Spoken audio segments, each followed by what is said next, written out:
여러분들은 건물에 대해서 좀 잘 아십니까? 빌딩에 대해서 좀 잘 알고 계세요? 제가 괜한 질문을 드렸나요? 저나 여러분들이나 뭐 건물을 가져봤어야 뭐 알든가 할 텐데.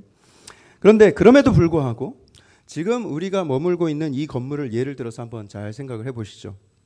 여러분, 이 건물에 대해서 가장 잘 알고 있는 사람이 누구겠습니까? 아마 이 건물주 사장님이 아닐까 생각을 하죠. 땅을 사고 자기 돈을 투자해서 이 건물을 지었으니 얼마나 마음이 많이 갔겠으며 얼마나 잘 짓고 싶고 얼마나 잘 관리하고 싶은 마음이 크겠어요. 근데 건물을 지을 때 이 건물이 어떤 용도로 어떤 철학을 가지고 어떤 의도로 지어질지 다 그거는 소유주가 정하는 것입니다. 건물 이름도 소유주가 정하죠. 그래서 이 건물에 대해서 가장 잘 알고 있는 사람 1인이 있다면 이 건물주일 것입니다. 그렇지만 건물 소유주가 건축가가 아닌 이상 이 건물을 직접 설계하지는 못했겠죠. 이 건물을 설계한 것은 건축을 공부하고 전공한 설계사가 했을 것입니다. 만약에 이 건물주 사장님이 열의가 넘쳐서 그까이 거 대충 하면서 이렇게 막 그렇게 도면을 그렸다면 그런 건물이라면 우린 지금 여기 있으면 안 됩니다. 빨리 다 탈출해야지. 전문 설계사가 설계한 건물이니까 그 설계사가 어쩌면 이 건물에 대해서 가장 잘 알고 있는 사람이 아닐까 이렇게 생각을 할 수도 있겠죠. 그런데 그 설계사가 구석구석 다 설계를 했더라도 이 건물을 실제로 지어 올린 사람은 또 따로 있습니다. 이 건물의 시공사일 것입니다. 건물을 짓다 보면 도면대로 잘 안 되는 경우들이 종종 있는데 시공사는 상황에 따라서 설계사와 조율해 가면서 공사를 완성시킨 장본인입니다. 그렇기 때문에 이 건물에 대해서 가장 잘 아는 사람이 시공사일 수도 있겠다 생각을 하죠. 하지만 이 건물을 이야기할 때 우리 교회를 빼놓고 이야기하면 조금 서운할 것 같아요. 우리가 첫 입주자이고 인테리어도 우리가 디자인해서 다 했고 우리가 가장 많이 사용하고 있잖아요. 실사용자, 실입주자로서 이 건물에 대해서 우리가 가장 잘 알고 있지 않는가 그렇게 생각할 수도 있습니다. 그렇다면 이 건물에 어떤 하자가 생겨서 보수가 필요할 때 그때는 우리는 누굴 찾아가야 하겠습니까? 건물의 문제에 대해서 누가 책임을 질 것인가 라는 말이죠. 실제로 그거 결정하는 것도 쉽지 않을 때가 있습니다. 왜냐하면 소유한 사람 따로, 설계한 사람 따로, 시공한 사람 따로, 실제 들어와서 사용하는 사람 따로 다 따로 존재하기 때문이에요. 그런데 저와 여러분들의 영과 육을 한번 잘 생각해 보시죠. 저와 여러분들의 존재는 하나님 소유입니다. 우리는 하나님 거예요. 그래서 하나님께서 우리를 직접 디자인하셨고요. 또 직접 손으로 빚어서 만드셨어요. 우리의 몸이 얼마나 신묘막측하게 만들어졌는지 여러분 한번 깊이 묵상해 보신 적 있으십니까? 우리가 살아서 숨쉬고 이렇게 보고 듣고 말하고 이렇게 뭐 어떤 감정을 느끼고 촉감을 느끼고 밥을 먹고 소화를 하고 배우고 기억하고 운동하고 여러분 이 살아있는 것 자체가 이 살아 움직이는 것 자체가 얼마나 정교하고 신비하게 이루어지는 일들인지 묵상해 보신 적이 있으십니까? 저는 평소에도 제 육신의 그런 신묘막측함을 많이 느끼고 살아가지만 근래에 제가 다시 한번 참 신비하게 여겨졌던 것은 제가 목소리가 안 나와서 고생할 때 이비인후과에 가서 이제 의사 선생님이 내시경으로 저의 성대를 한번 이렇게 검사를 하셨는데 이 모니터가 바로 앞에 있어서 이 내시경 그 화면이 제 앞에 다 보여서 다 볼 수 있었어요. 그때 저는 저의 성대가 저렇게 생긴 것이었구나 처음 마주하게 되었어요. 정말 신기하게 생겼더라고요. 제 얼굴을 말하는 게 아니라 제 성대가 신기하게 생겼다고요. 그렇게 저렇게 오묘하게 생긴 게 내 목에 있었다니. 그래서 저게 소리를 내주고 있었다니. 이 V자로 생긴 것이 공기가 드나들면서 붙었다 떼었다 하면서 소리를 내는데 세상에 어떤 악기가 저렇게 정교할 수 있겠으며 이 세상에 어떤 사운드 시스템이 저런 다양한 소리와 볼륨을 마음 자유자재로 조정하면서 의도대로 소리를 낼 수 있겠는가. 저는 내시경을 보면서 제 성대 내시경을 보면서 은혜를 받았어요. 근래에 경험한 것을 제가 하나로 예를 들었을 뿐이지 사실 우리 몸에 그런 신비한 것들이 한두 가지가 아니죠. 그런데 그 육신의 설계와 제작 다 누가 하셨다? 전부 하나님이 하신 거예요. 그리고 우리의 소유는 누구에게 있나요? 우리는 하나님 소유입니다. 그리고 하나님은 우리를 사용하길 원하셨어요. 하나님 자녀답게 살기를 원하셨고 그래서 우리를 만드신 거예요. 그 의도로 선하고 거룩한 성품을 닮아서 하나님께 영화로운 존재가, 영광된 존재가 되게 하시려고 우리를 만드셨던 거예요. 다만 우리 인간들이 그 창조의 목적에 따라서 살지 않고 자기가 주인이 돼서 스스로의 주권을 부여잡으려고 버티면서 살아갈 뿐입니다. 자, 그러니 우리가 영적으로 육적으로 어떤 문제가 생겼을 때 우리는 가장 먼저 누구를 찾아야겠는가? 우리의 영과 육을 소유하시고 설계하시고 빚어 만드시고 생기를 부어서 이런 신묘막측한 생명을 주시니 우리를 가장 잘 알고 가장 잘 인도해 주시는 우리 하나님을 찾아야 되지 않겠는가? 인생에 문제가 생기고 건강에 문제가 생기고 영혼의 상처기가 났을 때 과연 그 주치의께서 못 고칠 것이 있겠는가 말이죠. 그러니 여러분, 우리가 예수님을 우리의 주치의로 삼아야 된다라고 할 때 예수님을 그냥 우리가 흔히 동네에서 만날 수 있는 그런 의사 선생님을 생각하는 일이 없길 바랍니다. 뭐 TV에 나오는 그런 어떤 유명한 명의 겨우 그 정도 수준을 얘기하는 것도 아니에요. 지금 우리가 논하는 주치의는 무려 이 세상의 모든 것을 창조하시고 우리를 직접 손으로 빚어 만드신, 생명 주신 창조주 하나님을 우리는 이야기하고 있습니다. 그분이 사랑의 마음으로 주실 처방을 우리는 기대하면서 이 시리즈 말씀을 접해야 하는 거예요. 오늘은 분노에 대한 주치의의 처방을 나누겠는데요. 이 분노에 관하여서는요, 우리 신약, 구약 쓸 수 있는 여러 처방들이 있는데 그 중에 하나, 에베소서 4장 26절에서 27절 말씀을 우리 먼저 보도록 하겠습니다. 오늘 에베소서 4장 26절과 27절 함께 읽어보겠습니다. 시작. 분을 내어도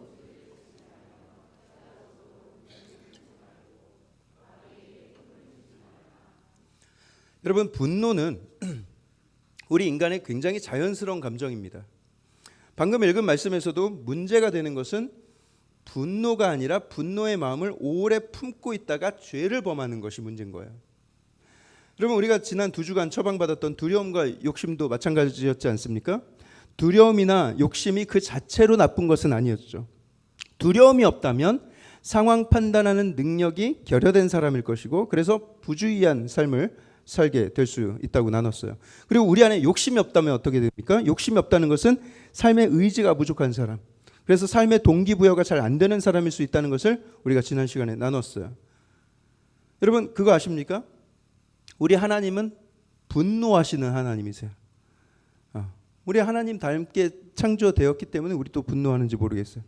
심지어 우리 하나님은 매일 분노하신대요. 제 말이 아니라 다윗이요, 아예 대놓고 이렇게 노래했어요. 시편 7장 11절 보여주세요. 하나님은 의로우신 재판장이시며 매일 분노하시는 하나님이시로다. 매일 분노하신대요. 왜 그래요? 정의감을 가진 존재가 불의함을 발견했을 때 그때 나오는 가장 당연한 반응이 바로 분노이기 때문입니다. 다시 말해서 우리 마음에 전혀 분노가 생기지 않는다. 난 나 화낼 줄 모른다.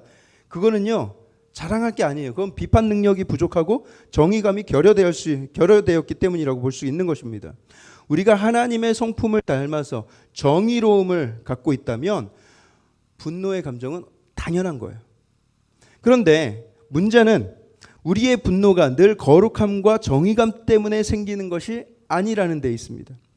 성경에 보면 자신의 분노를 거침없이 표현한 인물들이 있는데 그중 하나가 여러분들 잘 아시는 가인입니다. 가인과 그의 동생 아벨이 하나님 앞에 제사를 드렸는데 하나님이 아벨의 제사만 받으시고 가인의 제사는 받지 않으셨어요. 창세기 4장 5절을 한번 보여주세요.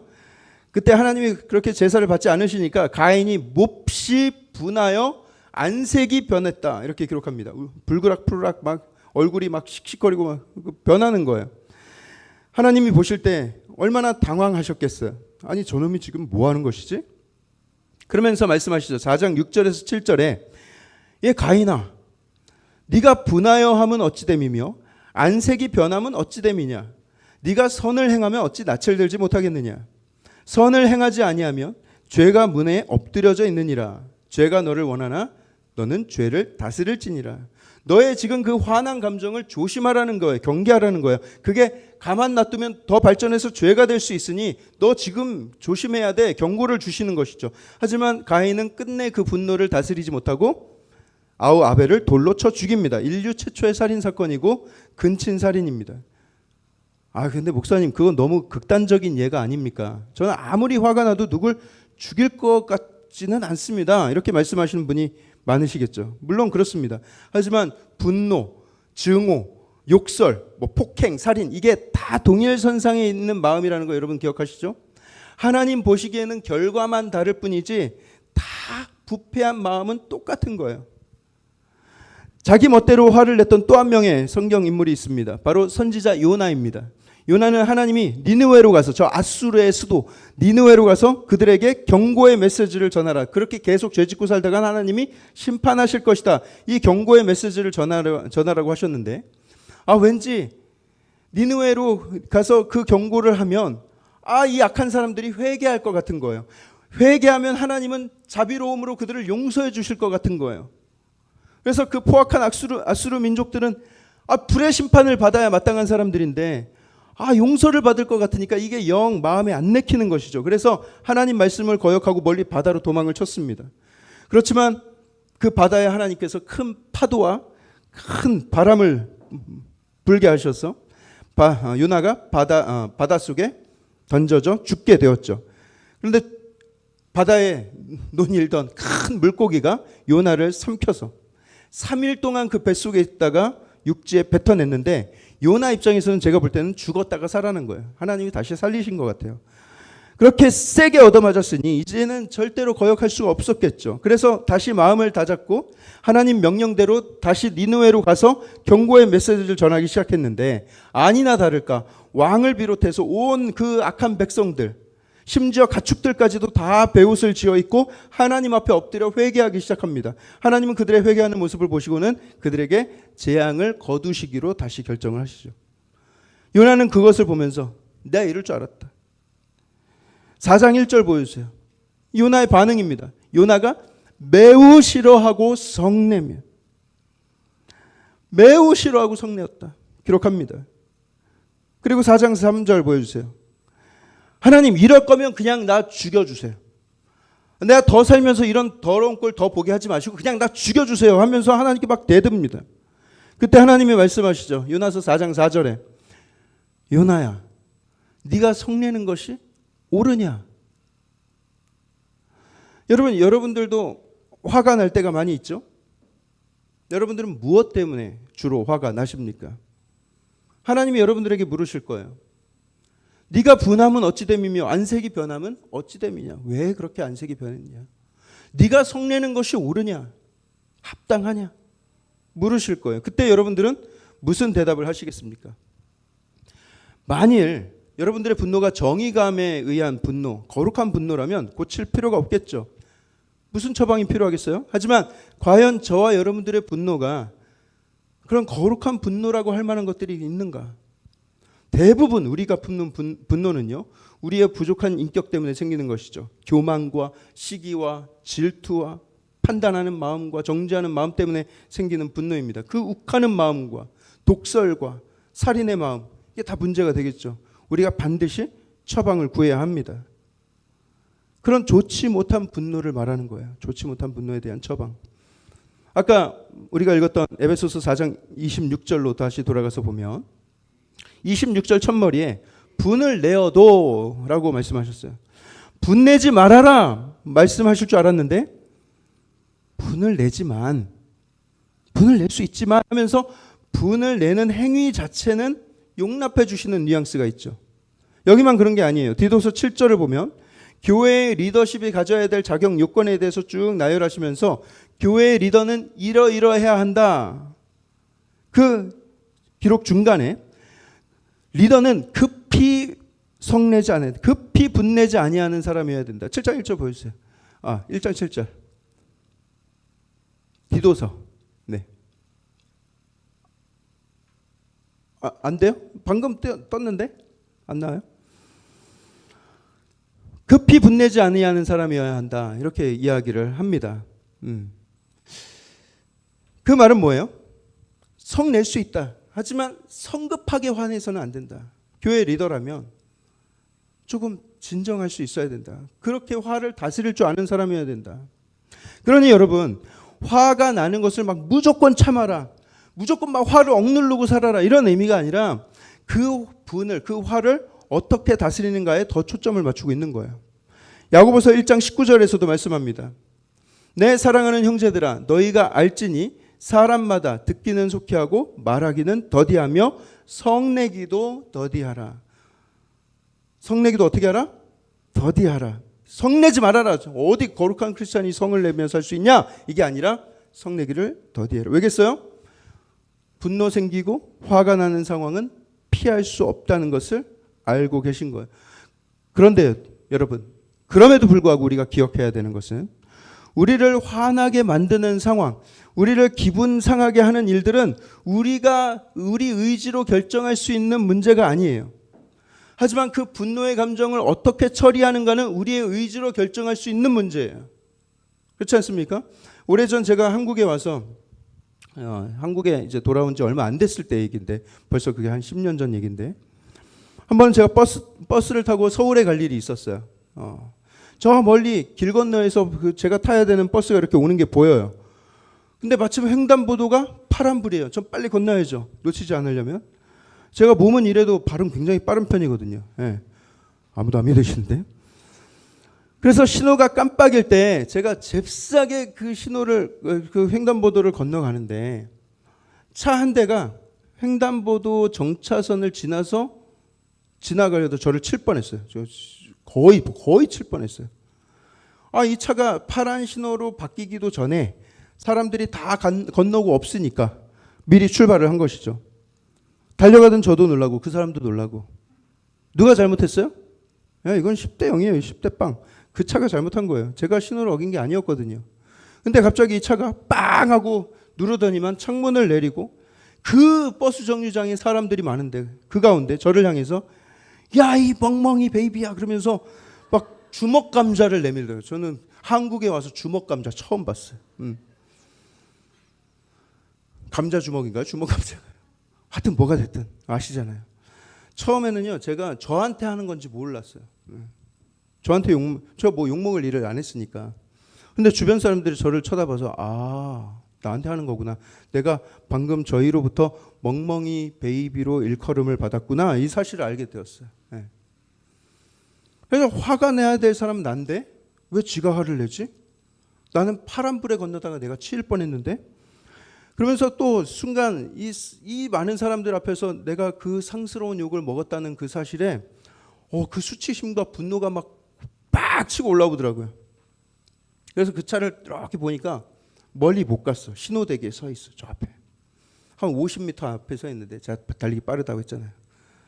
딱 드는 마음이 저걸 내가 쫓아가서 저걸 좁혀놓으면 이 사람들 앞에서 망신당한 것을 좀 이렇게 회복할 수 있을 것 같은, 만회할 수 있을 것 같은 그런 느낌이 드는 거예요. 야, 저걸 쫓아가 마라. 쫓아가 마라. 막 그런 마음이 막 굴뚝같이 올라왔어요. 그때 제가 본능을 따라가서 쫓아서 막 뭐 무슨 일이 있었으면 저 오늘 여기 서 있지 못했을 거예요. 참길 잘했죠. 여러분, 저같이 이렇게 순수하고 아름다운 마음을 가진 목사도 한순간에 그렇게 억울한 일을 당하고 멍멍이 베이비로 일컬음을 당하는, 그래서 그런 순간 막 저걸 죽여 살려 하는 그런 마음이 들더라니까요. 그런데 여러분, 그렇게 화가 치미는 상황이 뭐 그때뿐이었겠습니까? 뭐 10년 동안 뭐 화 그것밖에 안 냈겠습니까? 기억나는 게 그걸 뿐이지. 우리는 살다 보면 분노할 일이 수없이 많이 생길 수 있어요. 내 의지와 관계없는 거예요. 하지만 그 감정을 빨리 마음에서 놓아버리고 그 분노를 오래 품지 않기로 결단하는 것은 내 의지의 문제인 거예요. 상황은 의지로 할 수 없지만 내가 결정은 내 의지로 할 수 있는 거예요. 의지적으로 분노의 감정을 내 마음에서 빨리 떨궈내야 하는 겁니다. 아까 보았던 에베소서 4장 26절 다시 한번 보실까요? 분을 내어도 죄를 짓지 말며 해가 지도록 분을 품지 말아라. 분노의 감정을 오래 품고 있으면 해롭기 때문에 그런 거예요. 표출하면 표출해서 위험하고 또 관계 안에서 상처를 입히고 손해를 보게 됩니다. 반드시 화낸 사람이 손해가 가게 되어 있어요. 그걸 덮어두거나 억누르면 어떻게 될까요? 그게 병이 됩니다. 화병이라고 들어보셨죠? 심지어 외국에서도 화병 그러면서 HWA 하면서 막 이렇게 그 스펠링을 한국 그 발음 기호로 그대로 그렇게 사용을 해요. 화로 인해서 생긴 병의 증상인데 이게 우리나라에서 이 병명이 처음 지어졌기 때문에 전 세계에서 화병이라고 그 병을 부릅니다. 그 말은 우리나라 사람들이 특별히 이 화를 다스리지 못해서 이 병이 생기는 경우가 많다는 뜻이기도 하겠죠. 여러분, 화는요, 불이죠, 불. 이 화는요, 오래 품고 있으면 뜨거워요, 데입니다. 또 이것은 마치 독과 같아서 오래 품고 있으면 이거 품고 있다가 막 키우다가 밖으로 뱉어내면 밖에 있는 사람이, 이거 맞은 사람이 죽고요. 끝까지 이 독을 품고 있으면 내가 병이 나서 죽어요. 둘 다 죽어요. 둘 중에 하나.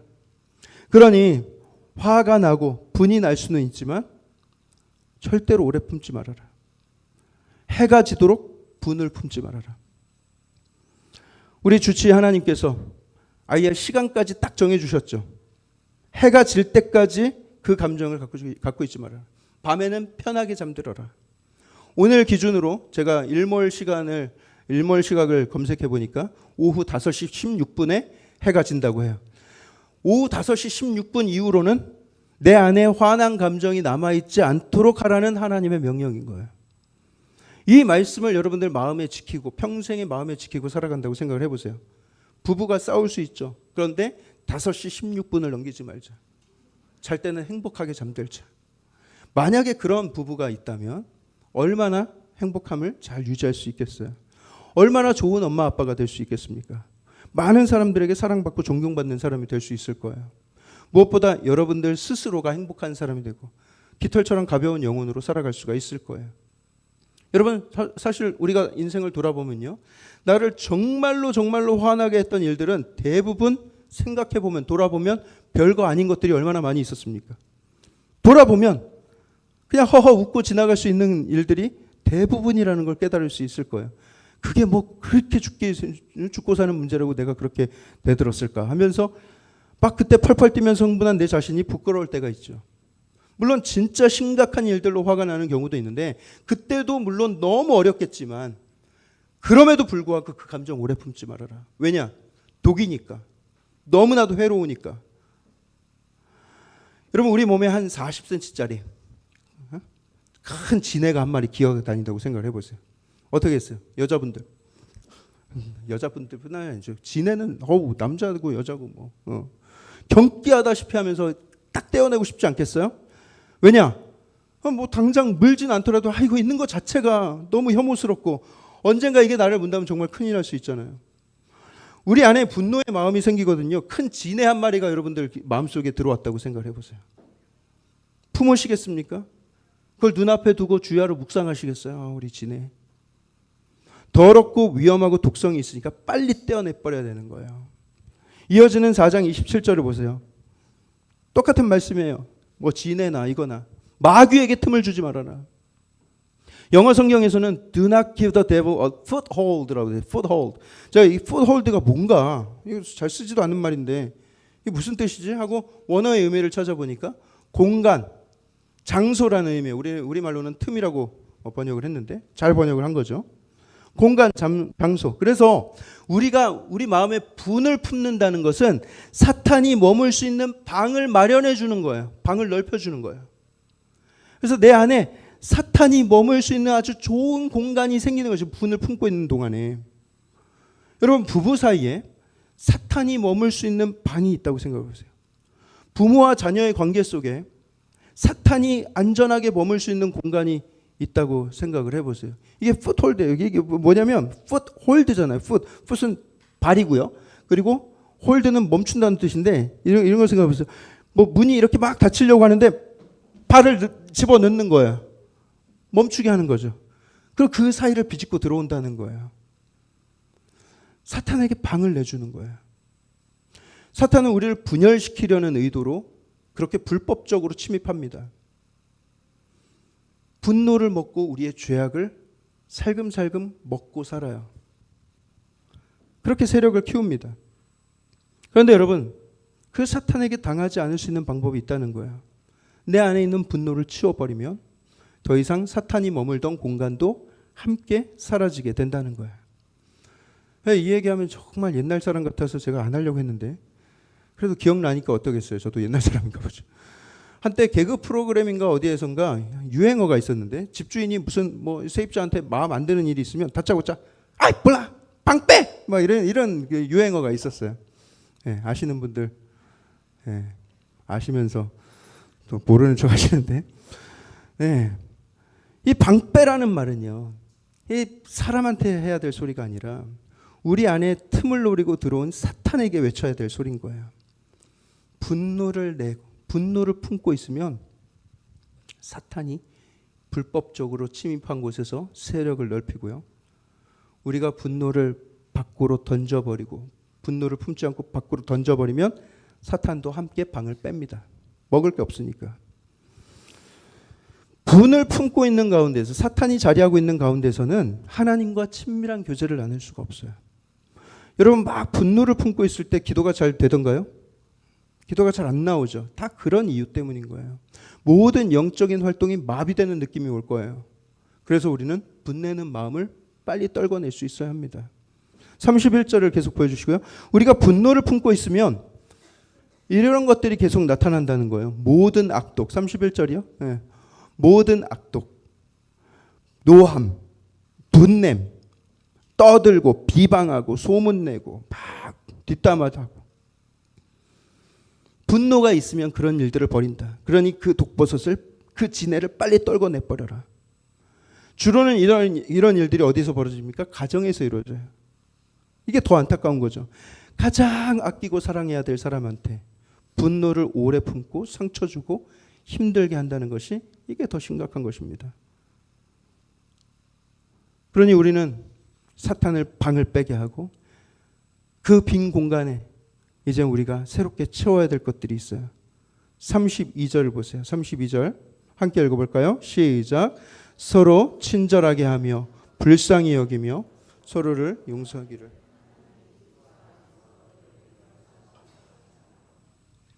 여러분 제가 2024년 목회 방향을 놓고 기도하는 중에 하나님께서 강력하게 저한테 주신 마음이 있는데 그것은 이 공동체 안에 외로운 사람이 없게 만들어요. 외로운 사람이 없게. 여러분 현대인은 굉장히 고독하고 외롭습니다. 2024년 트렌드 코리아 이런 데 보면 그 외로움이라는 단어가 굉장히 그 핵심적인 키워드로 나와요. 다 외롭다는 거예요. 우리 이 세상이. 그런데 하나님 주신 마음은 우리 시흥 동산교회 성도들이라면 그 누구도 외로움과 고독을 느끼는 사람이 없도록 해라. 하나님의 열심, 하나님의 열정이 깨달아졌어요. 다 외로운 가운데. 여러분 우리가 왜 이런 고독과 외로움을 느낄까요? 우리를 공동체적인 존재로 만드셨어요. 그러면 공동체가 건강하게 자리 잡고 있으면 그 안에서 나도 건강하게 자리 잡고 있으면 고독을 느낄 틈이 없죠. 행복하죠. 그런데 공동체적인 존재로 만들어졌긴 한데 공동체적인 삶을 살지 않고 개인주의로 변해가고 그리고 자꾸 내가 뭔가를 받기만을 사람들 다 자기가 받기만을 바라고 더 인정받고 사랑받고 싶은 마음이 가득할 뿐 누굴 섬기려고 하지 않아요. 남들과 더불어서 살아가도록 디자인하셨는데 나를 위해서만 살아요. 그러다 보니 사람들은 다 외롭고 고독을 느끼는 거예요. 여러분 우리 가정 공동체, 우리 교회 공동체가 건강하게 서야 될 이유가 바로 거기 있어요. 우리는요 서로 마음을 열고 서로에게 다가가서 충분한 돌봄과 사랑을 전할 수 있어야 합니다. 친밀한 느낌, 사랑받는 느낌을 받지 못하면 그 누구도 사랑할 수가 없는 거예요. 서로를 긍휼한 마음으로 나만 외로운 것이 아니고 다 외롭구나. 모든 사람이 다 외로우니 내가 조금 더 적극적으로 마음을 열고 다가가야지. 그런 긍휼한 마음을 가질 수 있어야 돼요. 근데 좀 전에 32절에 봤던 그 세 가지를 잘 생각해 보십시오. 친절한 거, 불쌍히 여기는 거, 용서하는 거. 여러분 이게 롱 디스턴스에서 이게 멀찌감치 서서 이게 가능한 것입니까? 가까이 가야만 친절할 수 있게 되는 것이고요. 가까이 가야만 불쌍함이 보이기 시작하고요.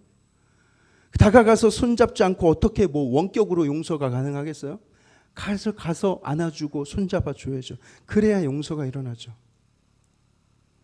우리는 서로에게 가까이 다가갈 필요가 있습니다. 서로를 받아들일 활짝 열린 그런 마음이 필요한 거예요.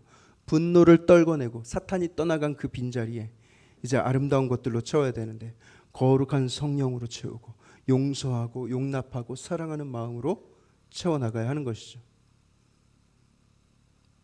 이론은 그런데 잘 되진 않을 겁니다. 왜냐하면 우리 안에는 그만큼의 성숙함과 그런 마음의 여유와 사랑이 존재하지 않아요. 교회 안에도 보면요, 다 사랑받고 인정받고 싶은 사람들만 득식을 거리지, 뭐 아무리 막 몇십 년 동안 설교를 듣고 말씀을 들어도 뭐 누가 막 새로운 사람이 오고 아픈 사람이 오고 먼저 다가가서 막 위로하고 이런 사람이 그렇게 많지 않아요. 사랑을 주려 하기보다는 받기만을 더 원하는 사람이 더 많다. 이게 사랑에 대한 수요와 공급이 이 균형이 이루어지질 않는, 이게 참 안타까워요. 근데 여러분, 사실 교회는요, 사랑의 수요, 그 모든 필요, 여러분들 다 사랑이 필요하잖아요. 그 수요를 가득 채우고도 남을 만큼 철철 넘치는 사랑의 공급이 있어요. 다만 그것을 볼 수 있는 눈이 있어야 합니다. 방금 읽으신 32절을 다시 한번 보세요. 서로 친절하게 하며 불쌍히 여기며 서로 용서하기를, 누가? 하나님이 그리스도 안에서 너희를 용서하심 같이 하라. 우리가 서로 친절할 수 있는 것, 긍휼한 마음을 품을 수 있는 것, 서로를 용서하고 용납할 수 있는 것은 내 힘으로 하는 게 아니에요. 내가 경험한 하나님의 사랑을 힘입어 하는 거예요. 그리고 지금 우리는요, 변함없이 넘치도록 하나님의 사랑을 받고 있어요. 현재 진행형으로. 하나님의 자비와 긍휼이 이 안에 흘러 넘치고 있다는 것을 영적인 눈을 들어 볼 수 있어야만 합니다. 그래야 그 사랑을 내가 받고 있구나, 그 마음을 가지고 누구에게 다가갈 수 있는 거예요. 사랑하는 성도 여러분, 여러분들은 무엇에 화가 나 있습니까? 여러분들의 남편입니까? 남편 보면 막 속상하세요? 여러분들의 아내 막 보기만 하면 막 신경질이 납니까? 자녀들의 모습이 막 자꾸 막 실망스럽게 느껴지고 보고 있으면 막 화딱지가 납니까? 혹시 여러분들 눈에 가시처럼 여겨지는 사람이 있습니까? 직장에서, 교회에서 뭐 꼴보기 싫다, 그런 사람이 있습니까? 왜 그럴까요? 왜 그렇습니까? 대체 저와 여러분들 안에 상대방에 대한 어떤 냉정함과 어떤 엄격함과 어떤 잣대를 가지고 있길래 우리는 늘 그렇게 화가 나 있는 거냐고요. 만약에 하나님께서 그와 똑같은 냉정함과 엄격함으로 나를 다루셨다면 나는 어떻게 되었겠는가? 하나님이 긍휼과 자비로서가 아니라 우리를 거룩과 정의로서 심판을 하려 하셨다면 우리는 지금 어떤 심판을 받고 있을까요? 나의 허물, 나의 추악함, 나의 게으름, 나의 완악함, 나의 교만, 진짜로 정죄받아야 마땅한 그런 모습들임에도 불구하고 하나님은 그것들을 얼마나 오래 참으셨는가, 어떤 자비와 긍휼로 나를 대해 주셨는가, 우린 그걸 기억할 수 있어야 돼요. 제가 아까 뭐 순수하고 아름다운 마음을 가진 목사 뭐 이렇게 얘기했잖아요. 그런 게 어디 있어요? 제 안에 그런 게 어디 있어요? 교만과 추악함과 위선과 고집이 막 덕지덕지 붙어 있어요. 저는 여전히 그래요. 여전히. 만약에 하나님께서 저를 하나님의 거룩과 하나님의 공의로 다루셨다면 저의 존재는 이미 하나님 앞에서 다 녹아내렸을 거예요. 흐물흐물하게 다 녹아내렸을 거예요. 다만 이 부족한 사람도 하나님께서 인내해 주시고 참아 주시고 긍휼과 자비로 바라봐 주셨기 때문에 이렇게 살아갈 수가 있는 것이죠. 여러분, 우리가 정말로 그 사랑, 그 자비하심을 우리 마음 가운데 진정으로 깨달을 수만 있다면 우리가 누군가를 위해서, 누군가에 대해서 함부로 분을 품을 수가 있겠는가? 그러니 우리는 늘 하나님의 자비와 사랑을 가까이 묵상하면서 살아야 되는 거예요. 하나님이요, 지금도 여전히 하나님의 그 따뜻하신 손으로, 그 솜씨 좋은 그 천재적인 손으로 우리를 아름답게 만져주고 계신 중이에요. 우리를 여전히 빚어가고 계세요. 그런데 토기장이가 흙을 빚기 위해서는 이 진흙이 부드러워야 되잖아요. 우리는 너무 딱딱하게 굳어 있어요. 그때는 물과 성령으로 다시 부드러워져야 돼요. 물과 성령을 부어서 부드러워져야 돼요. 딱딱하게 굳은 상태에서는 여러분 다시 빚어질 수가 없어요. 우리 마음이 아무리 더럽고 추악하고 우리에게 소망이 없나? 이런 생각이 들지라도 하나님은 여전히 우리를 포기하지 않으시고 긍휼과 사랑으로 여전히 빚고 계시다. 그러니 여러분, 우리는 우리 자신을 하나님께 맡겨드려야 돼요. 성령이 우리에게 들어오실 것 같으면 마음을 활짝 받아들이죠. 하나님이 물과 같은 은혜를 부어주실 것 같으면 받아들이셔요. 그래야 마음이 부드러워지죠. 왜 자꾸 은혜를 쳐내세요? 왜 은혜 받을 자리에 안 오세요? 왜 은혜가 쏟아지는 곳에 여러분 자꾸 안 오세요? 와야죠. 와서 은혜를 받아야 여러분들이 마음이, 여러분들의 영혼이 말랑말랑해지지 않겠습니까? 우리는 토기장이에게 진흙된 우리의 몸을, 우리의 영혼을 맡겨드려야 돼요. 주님, 주님의 뜻대로 빚어주세요. 하나님, 나 고침받지 않고는 이대로 살아갈 수가 없습니다. 주님, 내 완악한 마음을 용서해 주세요. 고쳐주세요. 하나님, 나 이 분노를 이길 힘이 없습니다. 나를 부드럽게 만져주세요. 그렇게 하나님의 새롭게 하심을 기대하면서 나아가는 저와 여러분들 되기를 주님의 이름으로 축복합니다.